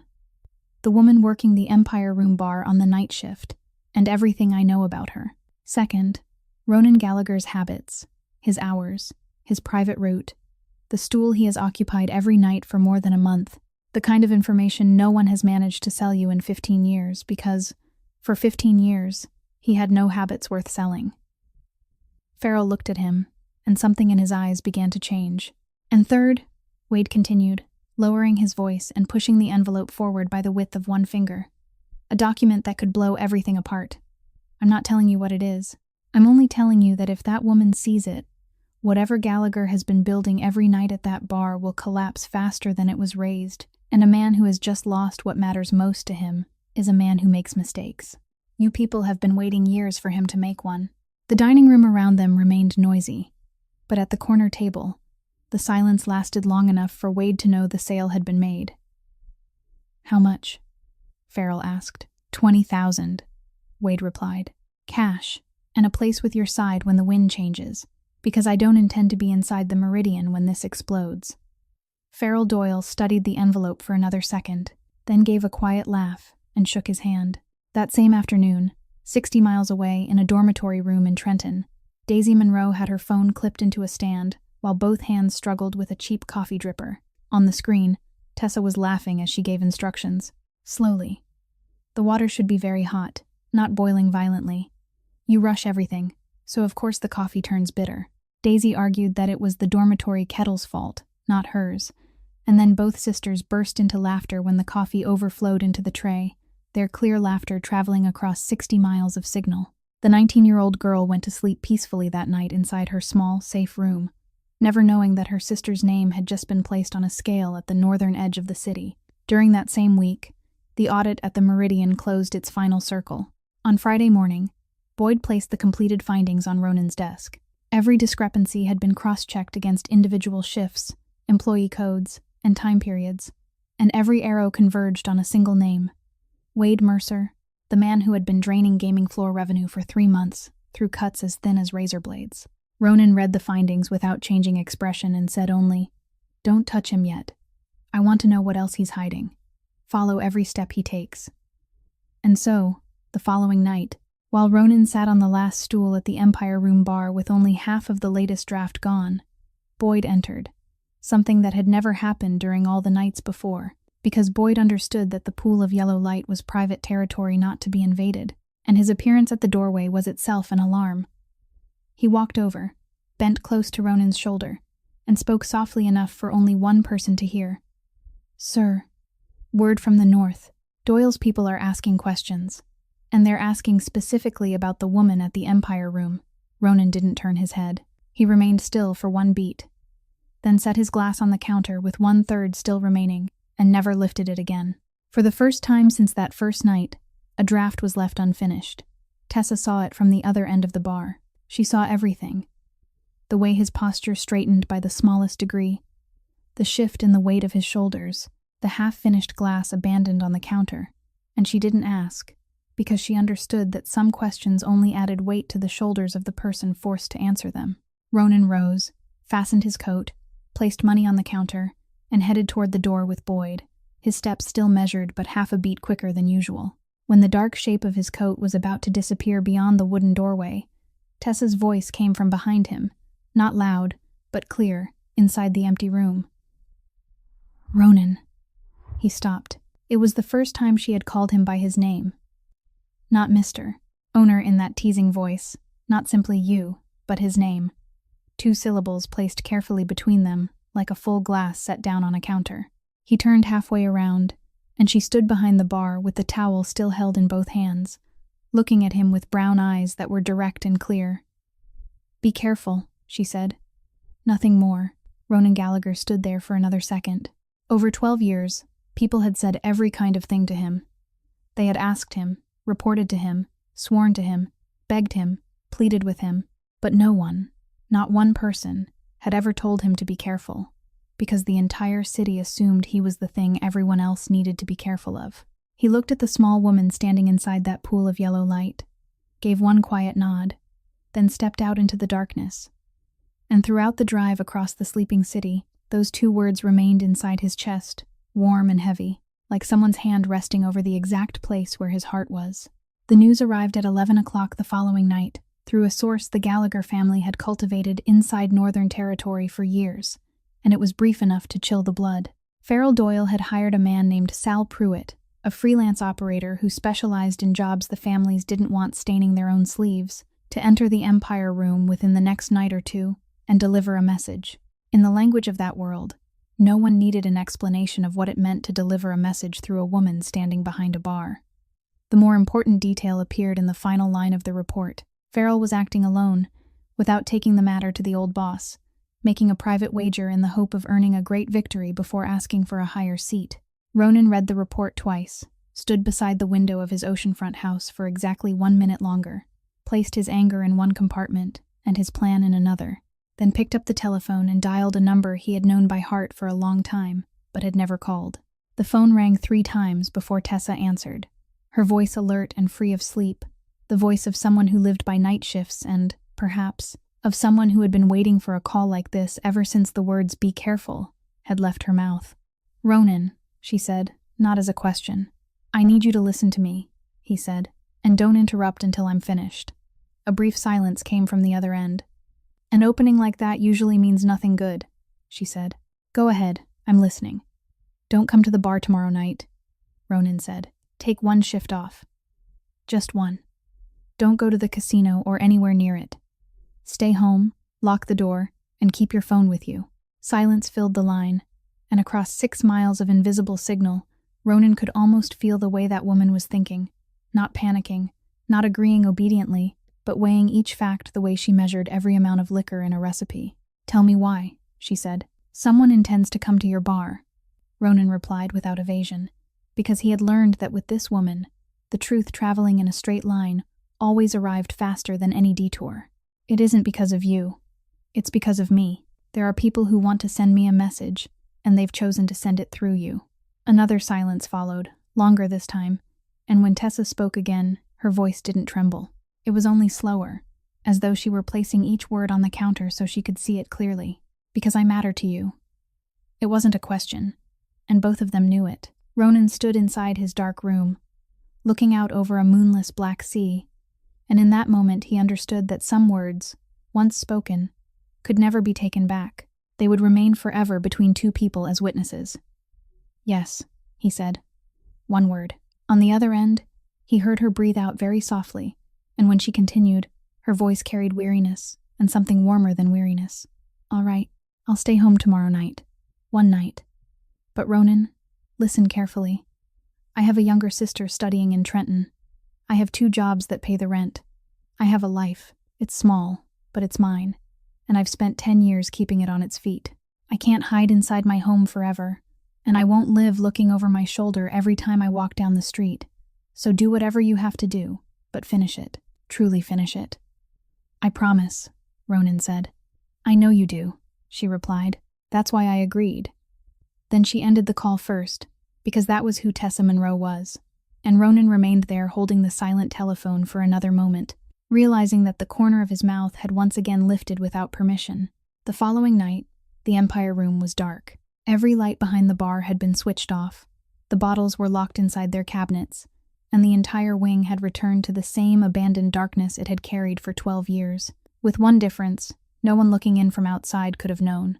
A man sat on the last stool at the bar, his dark coat blending into the shadows, as still as part of the woodwork, while in 2 concealed corners of the room, 2 of Boyd's men stood so motionless that even the spiders on the ceiling saw no reason to pause their work. They had been waiting since midnight.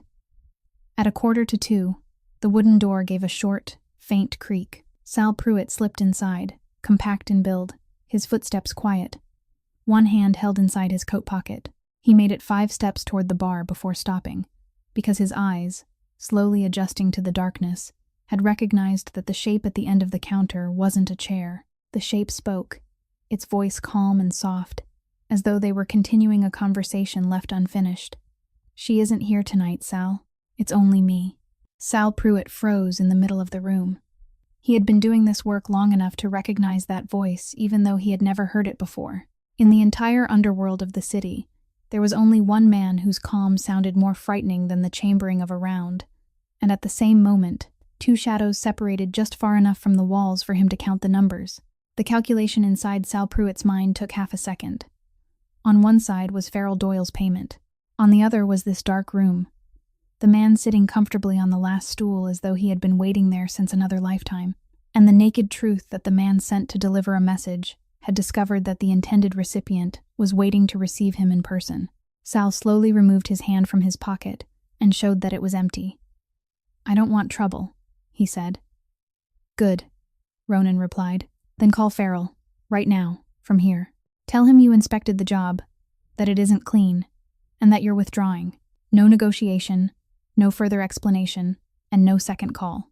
Sal looked toward the last stool for another 2 seconds, then took out his telephone and dialed. Inside the perfectly silent room, the other 3 men heard every word he spoke. "Farrell, it's me, the Empire Room job. I'm out. The ground isn't clean. I'm not taking it. I'll return the deposit tomorrow morning. A furious roar erupted from the other end. Sal added only one sentence. You aren't paying me enough to die. Then he ended the call.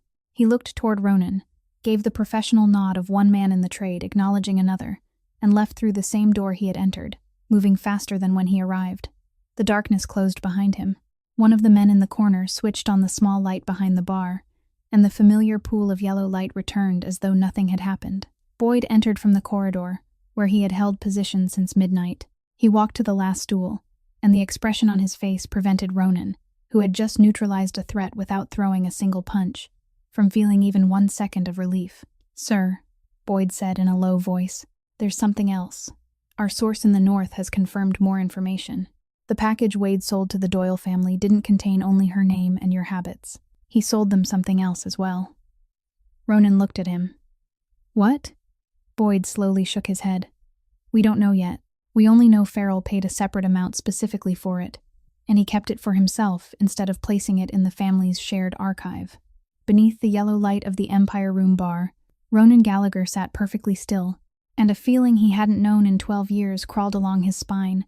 The feeling of a chess player who had just discovered there was a piece on the board he couldn't see. At 7 o'clock the following morning, Ronan made a move the entire underworld of the city would have discussed for years had they ever learned of it. He didn't call Farrell, and he didn't send a response through intermediaries, as the unwritten rules required. He called straight to the top, dialing the private number of Emmett Doyle, the 72-year-old boss of the entire Northern family, a man Ronan had met face-to-face only twice in more than a decade, both times on occasions when each side had brought lawyers. Going over someone's head carried a price. It broke protocol, admitted the seriousness of the situation, and required the caller to surrender something in exchange for the privilege. Ronan knew all of that when he dialed, and he dialed anyway. The telephone rang twice before someone answered, and the voice on the other end was deep and slow, roughened by age and by a lifetime of speaking only when necessary. Ronan Gallagher, the old man said, needing no introduction. I've been wondering when you would call. Then you already know what happened last night, Ronan said. Tell me your version, the old man replied, and Ronan did, briefly and completely, adding nothing and leaving nothing out, from the Doyle men asking questions about Tessa Monroe by name, to Sal Pruitt entering the Empire Room at 1:45 in the morning, to the call of withdrawal Ronan had heard with his own ears. A long silence followed after he finished, the silence of an old man rearranging pieces in his mind. Then Emmett Doyle spoke, and there was a weariness in his voice he made no effort to conceal. Farrell's ambition is larger than his intelligence.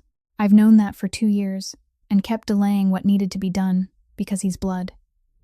He acted without my order, without my permission, and without the smallest measure of wisdom his position requires.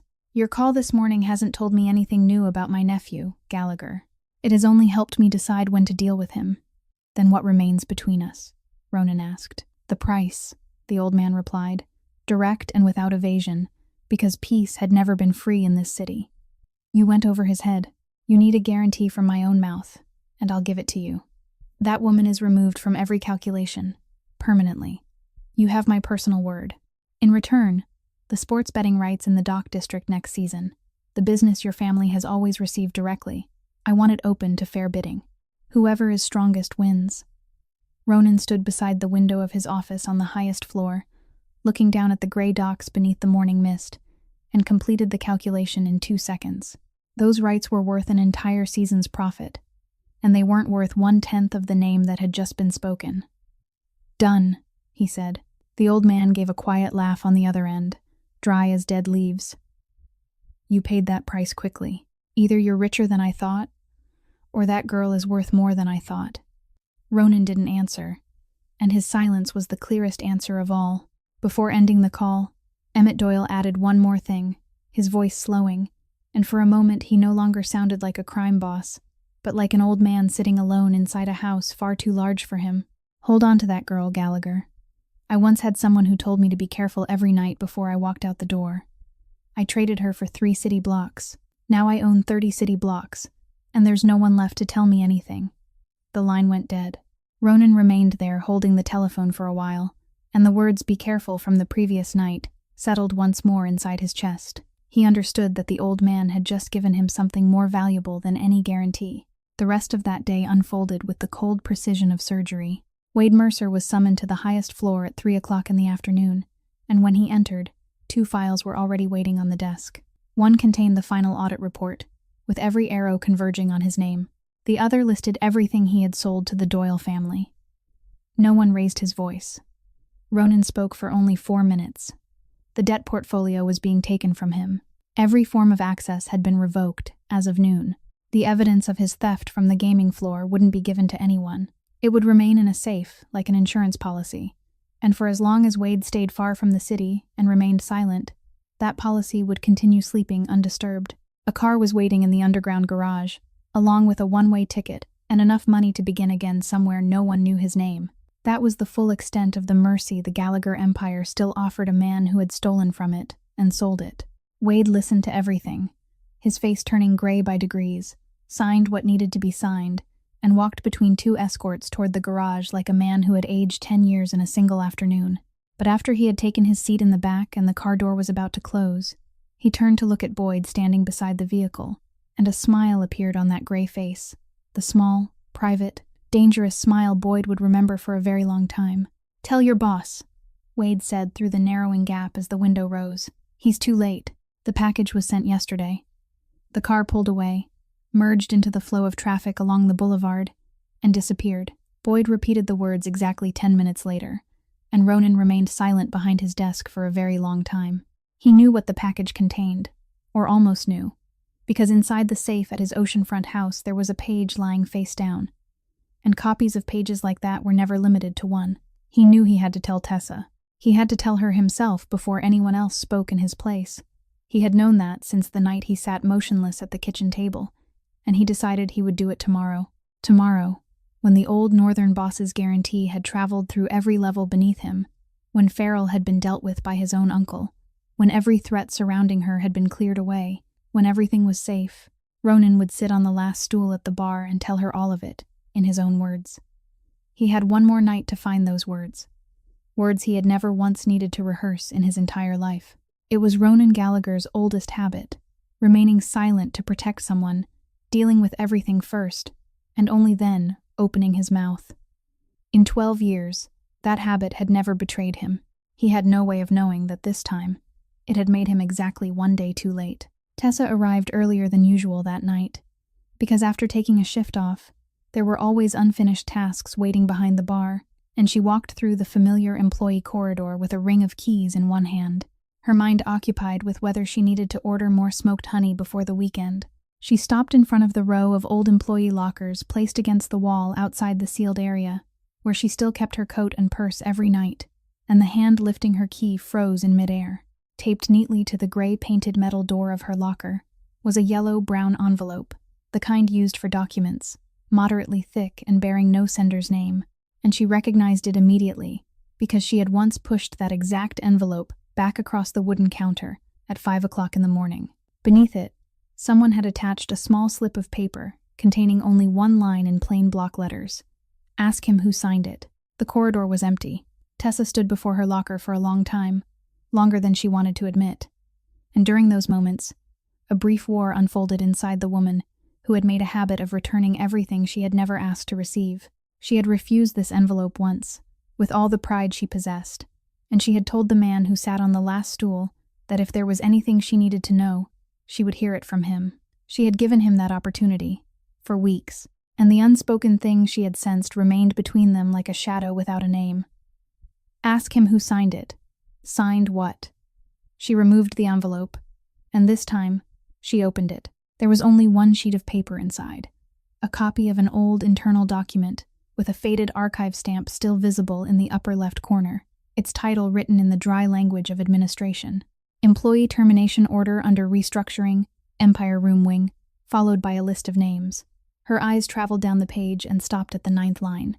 Frank Monroe, bartender, 20 years of service. She had always known that order existed, the way people know an old wound exists without needing to see the record of it. This was the document that had taken away her father's job, taken away the smell of burned orange peel from his coat every night, opened the door beyond which waited the gaming tables, the loans, the telephone calls, and finally an afternoon, when she had stood in a hospital corridor and received the news. She already knew all of that. What she had never known was at the bottom of the page, in the space reserved for the approval signature of the highest authority, a signature sharp, neat, and decisive, and beneath it, a clearly printed name that couldn't be mistaken for anyone else. Ronan Gallagher. The world didn't collapse. That was the strangest part. The corridor remained silent. The light remained yellow and dim. The ring of keys remained in her hand. Only something very deep inside Tessa Monroe quietly began to freeze, layer after layer, like the surface of a lake on a windless night.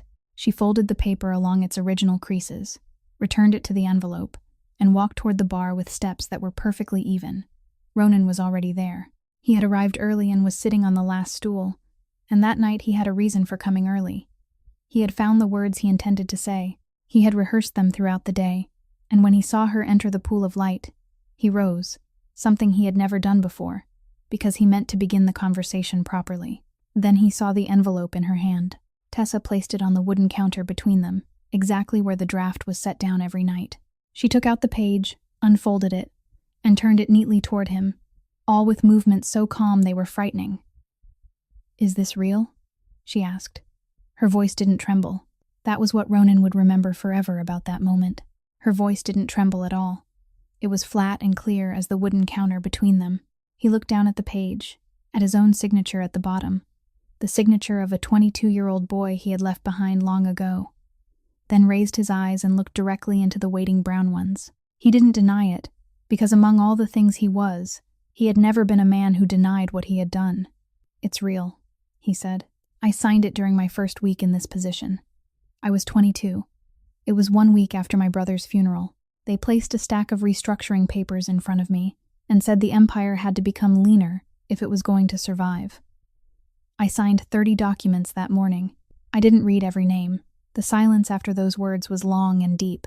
Tessa looked at him and asked the second question, the only one that still mattered. "How long have you known?" Ronan could have lied. A lie at that moment would have been cheap and easy. And all his life he had watched other people choose cheap and easy lies. 3 weeks, he said. "Since I received the report about your father, the last page."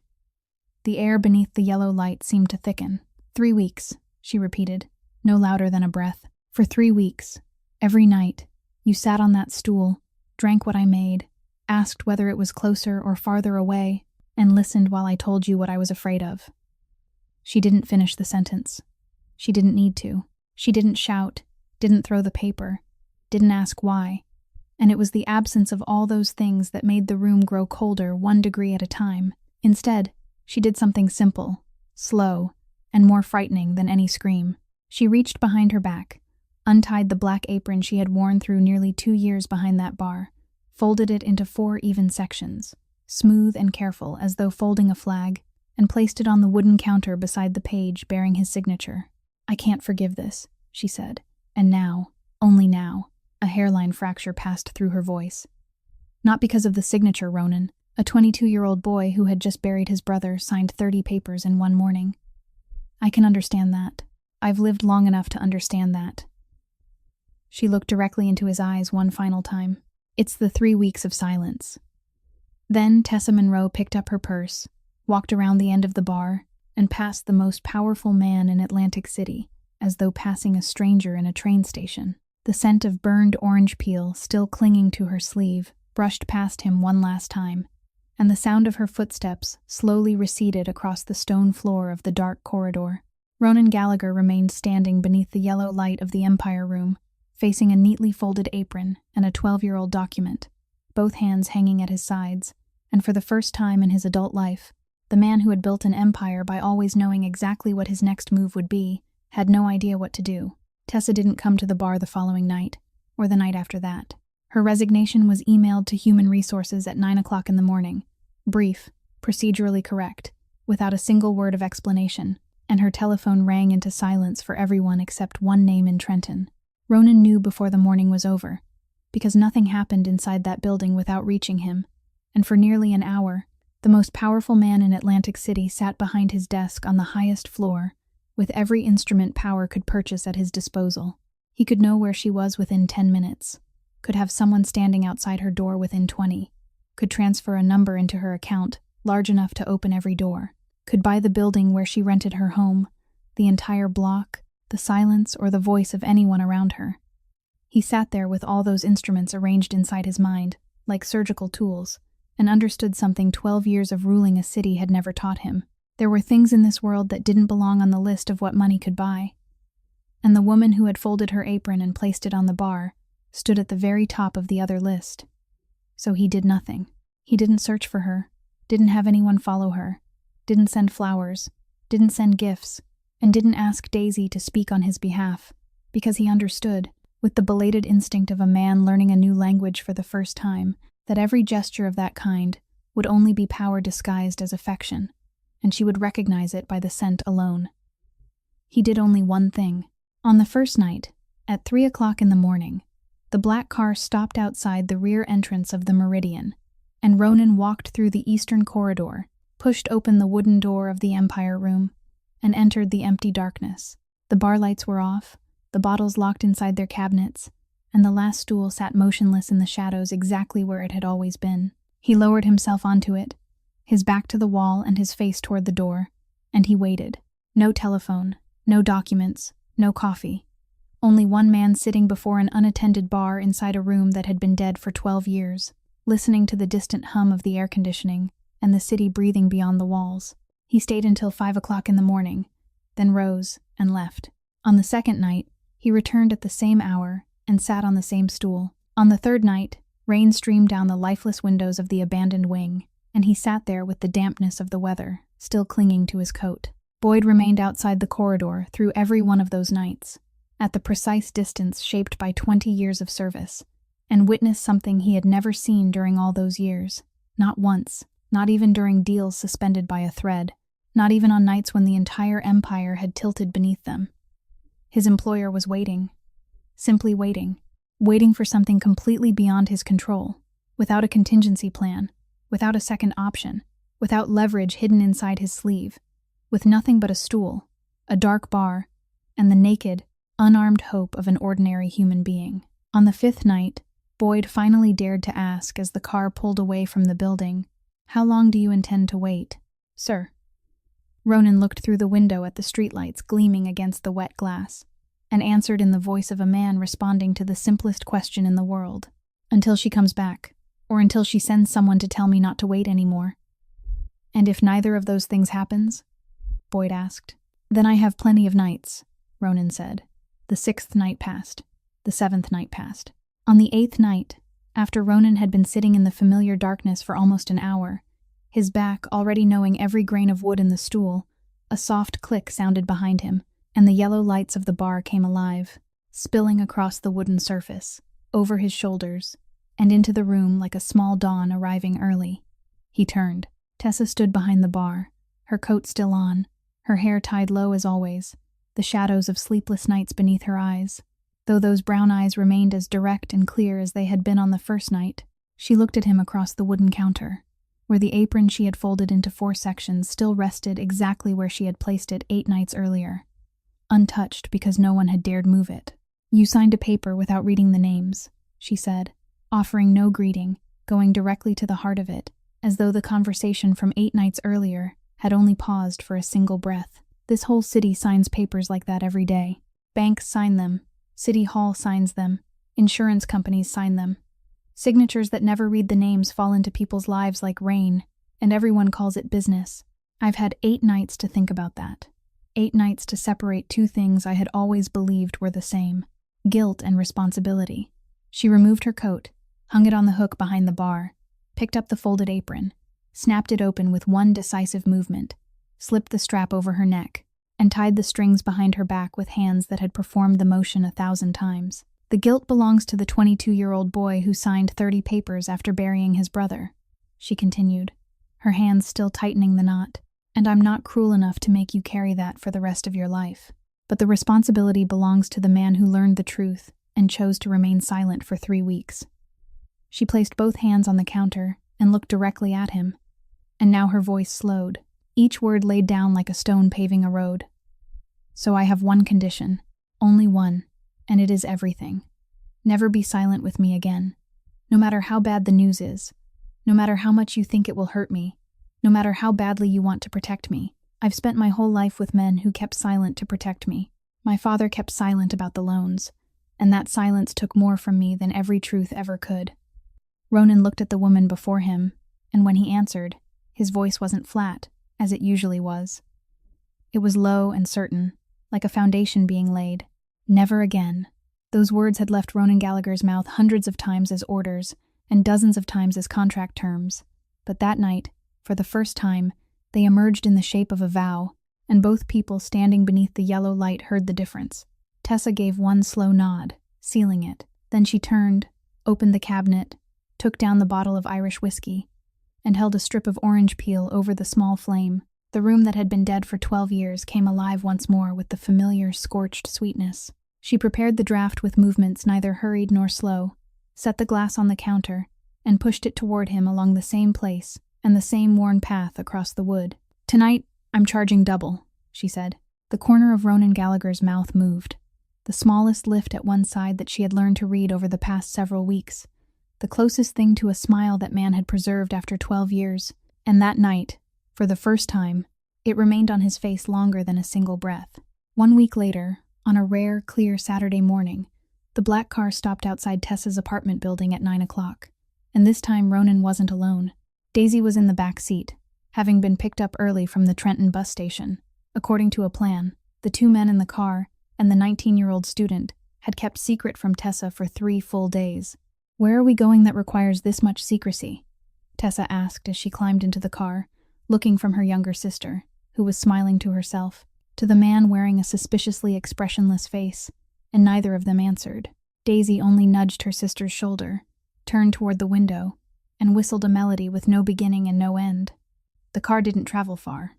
It circled the block containing the Meridian, but instead of turning toward the familiar rear entrance, it stopped on the eastern side of the building, at the stretch of street Tessa had passed thousands of times without bothering to look at, where the dead windows of the Empire Room wing had been boarded over for 12 years. She stepped out of the car and froze on the sidewalk. The boards were gone.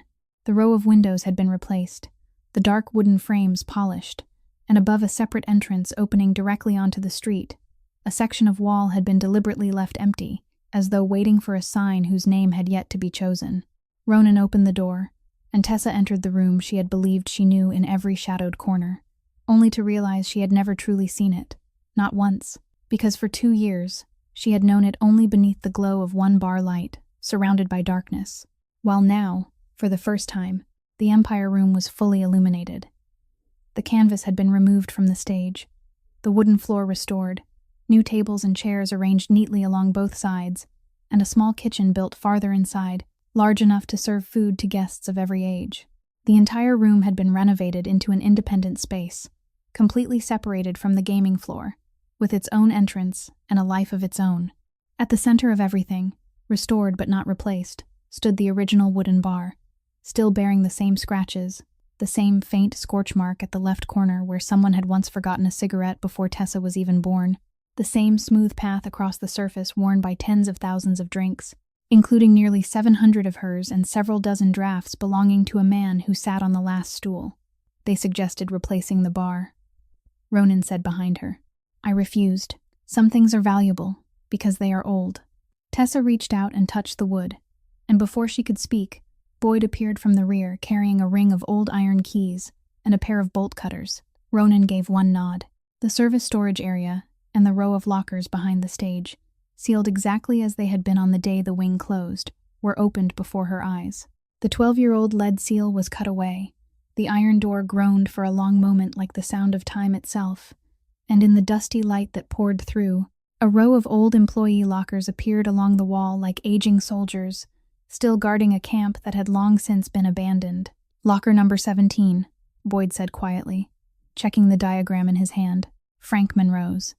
Tessa stood before the peeling gray metal door, her heart beating all the way into her throat, and when the locker opened, there was no gold or treasure inside, only an old uniform vest folded neatly, a tin case of bartending tools polished smooth by years of use, and resting on top, a brown leather notebook with every corner worn away, swollen from being filled with writing and tied shut with a leather cord. She lifted it with both hands. She knew it. Throughout her childhood, she had seen it tucked inside her father's coat, had watched him write in it after returning from every shift, and she had believed it had disappeared forever, along with everything else belonging to those days. Frank Monroe's recipe book had been lying in this darkness for 12 years, less than 20 steps from the place where his daughter had stood making drinks every night. They returned to the main room, where sunlight was pouring through the new windows, and on a table near the bar rested a thick contract folder and a pen. Ronan stood beside the table, and for the first time since Tessa had known him, he didn't look entirely steady. There was something in the set of his shoulders like a man standing before a wager that all the power in the world couldn't help him win. "A long-term lease," he said. "This entire space, legally and operationally, separate from the casino. All renovation and equipment costs have been paid in full. No debt, no hidden ownership, no condition tying it to me or to anything bearing the Gallagher name. It requires only one signature, and the name on the agreement is Tessa Monroe." He paused. "It belongs to you, no matter what you decide about the rest." Tessa looked at the contract, then at him. "What is the rest?" she asked. Though she already knew, she only wanted to hear him say it himself. Ronan Gallagher, a man who had negotiated with crime bosses and corporations without changing the rhythm of his heart, drew in a breath like someone preparing to step beyond the edge of the water, and spoke in a voice stripped of every layer of armor. "I spent 12 years building a world where nothing could reach me. No person, no debt, no weakness, nothing that could be taken away, and I called that safety. Then, one night, at 3 o'clock in the morning, I took a shortcut through a closed room and smelled something real for the first time in many years. Something that wasn't for sale, couldn't be bought, and didn't exist in any of my books." He looked directly into her eyes. "You are the first thing in a very long time that I have wanted to keep. Not own, keep. The way someone keeps a lamp burning through a night of hard wind." The room was very still.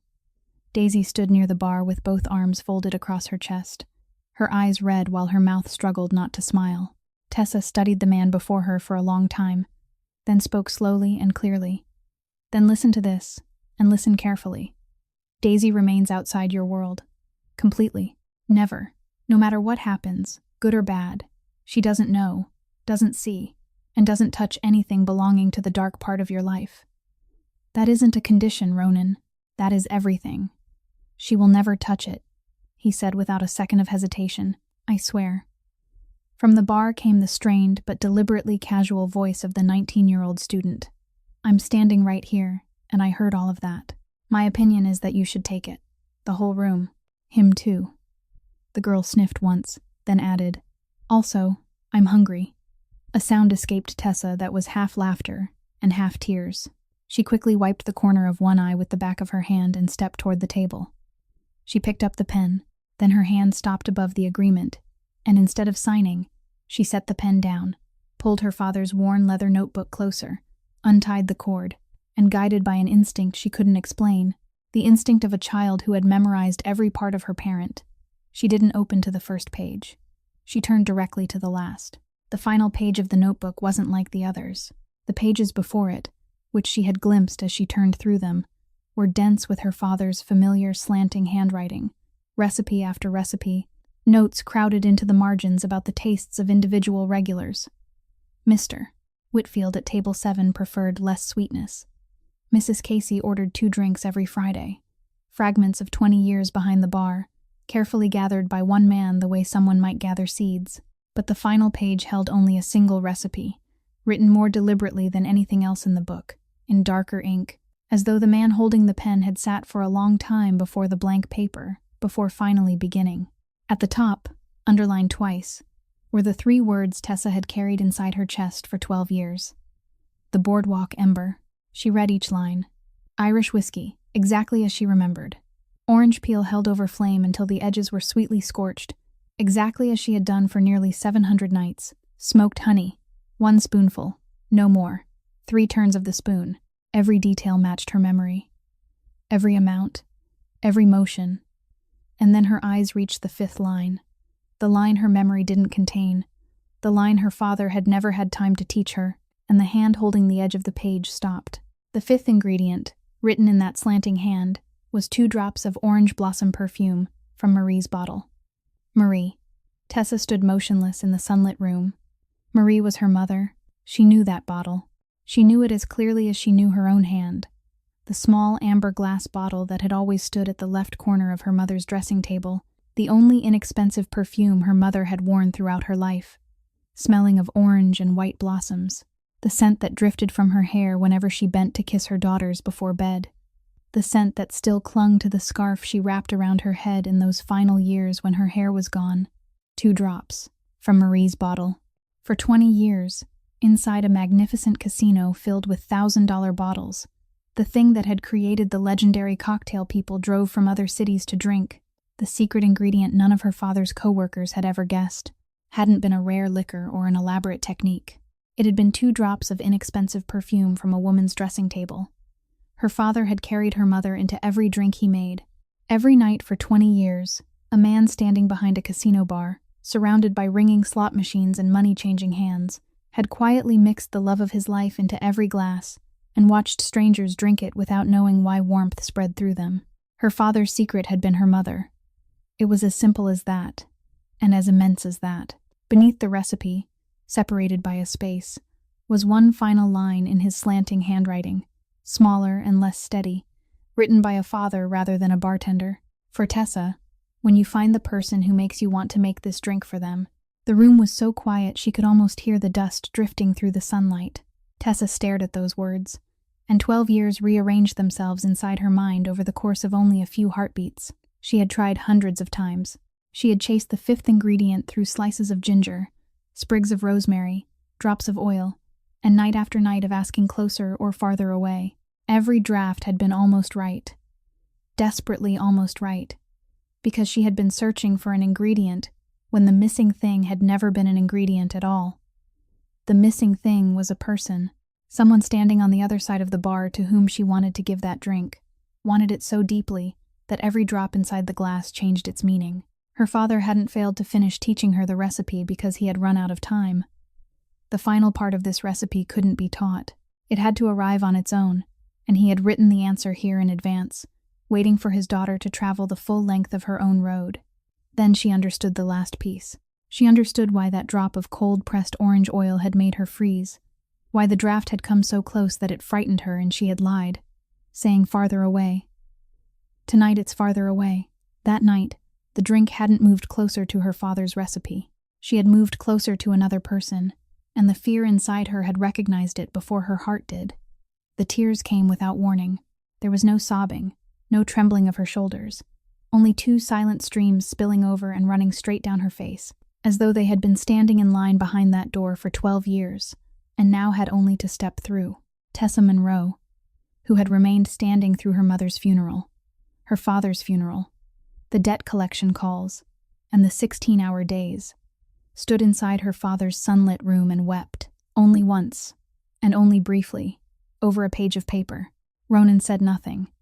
He didn't offer her a handkerchief, didn't touch her shoulder, and didn't reach for any of the clumsy words of comfort humanity had accumulated over the centuries. He simply left his place beside the table, walked over, and stood beside her, close enough for the shoulder of his coat to brush lightly against hers, steady and silent as a wall against the wind, because that man might not have known how to speak, but he had learned from her that being present at the right moment was a language of its own. Daisy stood near the bar with both hands covering her mouth, tears flowing freely without any attempt to hide them. After a while, Tessa drew in a long breath and wiped her eyes with the back of her hand. A neat, decisive motion, like folding a cloth. Then she placed the open notebook on the table beside the contract, allowing the 2 things to rest together, her father's legacy and her own future. She picked up the pen. This time, her hand didn't stop. She signed her name, Tessa Monroe, the signature straight and clear like the woman herself, on the waiting line. Then she raised her head, looked toward the last stool standing in the sunlight like an old soldier newly awarded a medal, and then at the man beside her. On opening night, she said, her voice still slightly rough but steady once more, I'll make the first drink, and this time, I won't pour it away. Opening night arrived on a Friday evening near the end of January, and they called it a soft opening, which meant there were no guests yet, no illuminated sign above the door, no sound of glasses touching in a crowd.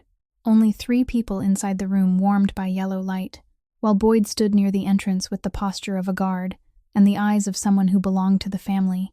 The Empire Room was beautiful that night, in a way no designer could ever have created. It was beautiful because it had come back to life. The new wooden floor still carried the scent of polish.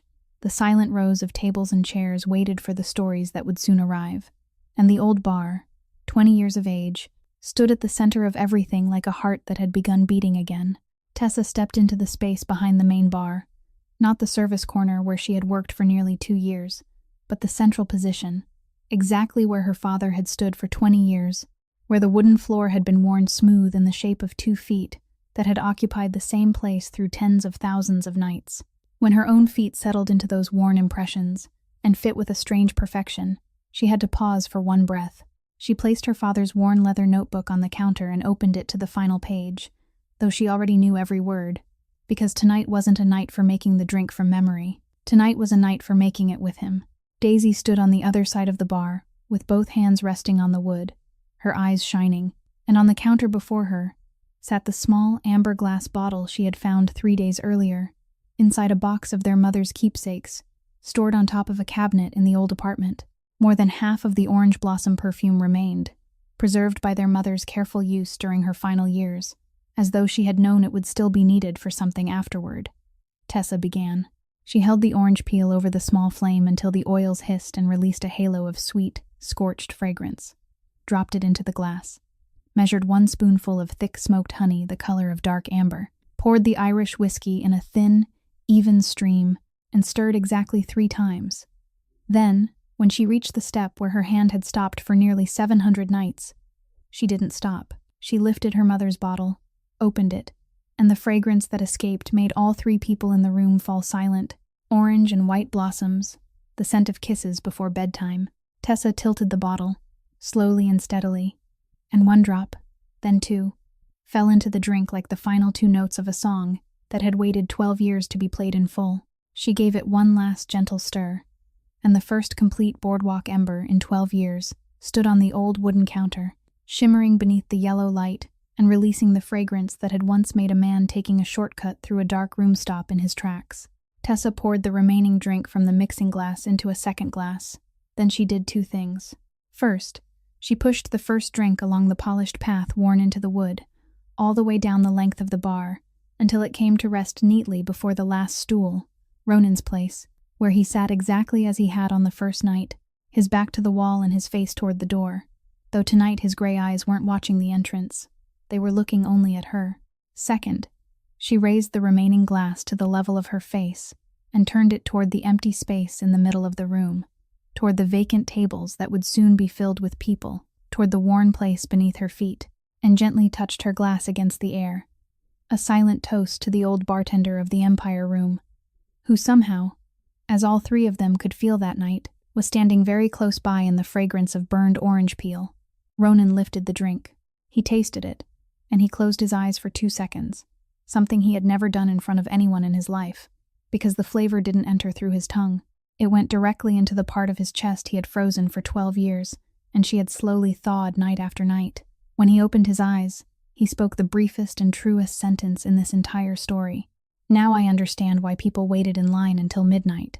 The following morning, the 3 of them sat inside the familiar diner across the boulevard at the table beside the window. Clear winter sunlight falling across the plastic surface, and everything was so ordinary that it felt sacred. Daisy raised her glass of orange juice and delivered a serious explanation of why pancakes had to be stacked 3 layers high so the butter would melt evenly. Ronan listened with the concentration of a man receiving an important financial report, and Tessa sat beside him, smiling her unguarded smile. Then, in the middle of their laughter, her hand found his on the tabletop, settled over it, and didn't pull away again. The most precious things in this world never arrive with noise. They come like a fragrance drifting through an empty room at 3 o'clock in the morning, like a drink made from the memories of those who are gone, like someone who quietly returns night after night and waits before an unlit bar. True love is the same. It doesn't arrive to rescue anyone. It simply stands beside us, patient and steady, long enough for us to find the courage to finish what we once left incomplete, whether it is a drink, a dream, or a heart that has closed itself away. Because sometimes, what is missing from the recipe of our lives was never an ingredient at all, but a person worthy of receiving the drink we are finally ready to complete. If this story has touched your heart, please subscribe to our channel, leave a like, and share this video so we can continue listening to more compelling stories every day. How did the story of Tessa and Ronan make you feel? And which moment moved you most deeply? Please write your thoughts in the comments below. We sincerely hope to hear the feelings that come from the deepest part of your heart. Thank you for staying with us until these final words. May you and your family always enjoy good health, a joyful life, and peace and serenity in every day ahead. Goodbye, and we'll see you again in the next video.